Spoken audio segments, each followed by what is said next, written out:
साथीहरू नमस्कार। आउनुहोस् आज सावित्र भण्डारी साम्बाले झेलिरहेको चोट अनि उपचार अपडेट साथै साम्बाको चोटसँग सम्बन्धित अनौठो विषयहरूमा कुरा गरौँ।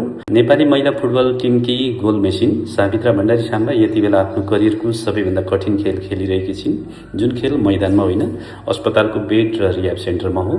अस्ट्रेलियाको ए लिगमा खेल्ने क्रममा लागेको गम्भीर चोट अनि चोटपछिको सफल शल्यक्रिया साम्बा अन्ततः आफ्नो उपचारको दोस्रो चरणका लागि कतार पुगेकी छिन्। अस्ट्रेलियाको वेलिङटन फोनिक्सबाट व्यावसायिक फुटबल खेलिरहेकी साम्बा गएको जनवरीमा ब्रिस्बेन रोअर विरुद्धको खेल्ने क्रममा गम्भीर घाइते भएकी थिइन्। 78औं मिनेटमा विपक्षी गोलकिपरसँग ठोकिँदा उनको दाहिने घुँडामा गम्भीर चोट लागेको थियो। मेडिकल रिपोर्ट अनुसार उनको एसिएल र एमसिएल दुवै च्यातिएको पुष्टि भएको थियो।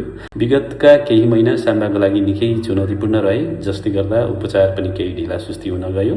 एकातिर क्लबको बिमा प्रक्रियामा देखिएको झन्झट, अर्कोतिर कतारको प्रतिकूल अवस्था, राष्ट्रिय खेलाडी हुँदाहुँदै पनि सम्बन्धित निकायबाट पर्याप्त सहयोग नपाएको गुनासोको बीच समर्थक र व्यवस्थापनको अथक प्रयासमा मार्च 25 तारिकमा न्युजिल्यान्डको अकल्यान्डमा डाक्टर साइमनको टोलीले उनको सफल शल्यक्रिया सम्पन्न गरेका थिए। अहिले साम्बा कतारको विश्व प्रसिद्ध एस्पेटार अस्पताल आइसकेकी छिन्। अबको 9 देखि 12 महिना हुँदै यहाँ खडा रिह्याब र फिजियोथेरापीमा बिताउने छिन्।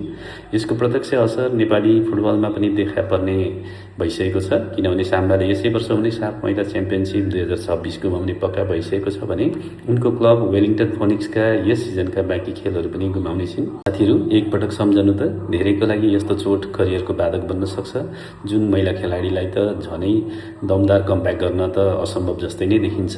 तर साम्बाको इतिहास पनि फरक छ। सन् 2021मा पनि यस्तै चोटलाई जितेर उनले आफूलाई अझै खतरनाक स्ट्राइकरको रूपमा प्रमाणित गरेकी थिइन्। दक्षिण एसियाली फुटबलबाट इजरायल, युरोप र अस्ट्रेलियासम्मको यात्रा तय गरेकी साम्बाको पुनरागमन नेपाली फुटबलमा नयाँ इतिहास रच्नेमा हामी सबै विश्वस्त रहौँ।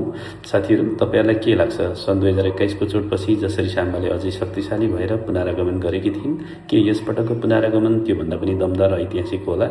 आफ्नो विचार कमेन्टमा पक्कै लेख्नुहोला। हामी सबैको कामना छ साम्बा चाँडै मैदान फर्किउन् र उनले गरेका हरेक प्रहारहरूले फेरि एकपटक नेपाली समर्थकलाई खुसी दिलाओस्। साम्बालाई स्वास्थ्य लाभको कामना दिनका लागि तपाईँ पनि कमेन्ट बक्समा आफ्नो सन्देश छोड्न नभुल्नुहोला। साथै यस्तै खेल अपडेटका लागि हाम्रो च्यानल सब्स्क्राइब र सेयर गरिदिनुहोला। धन्यवाद।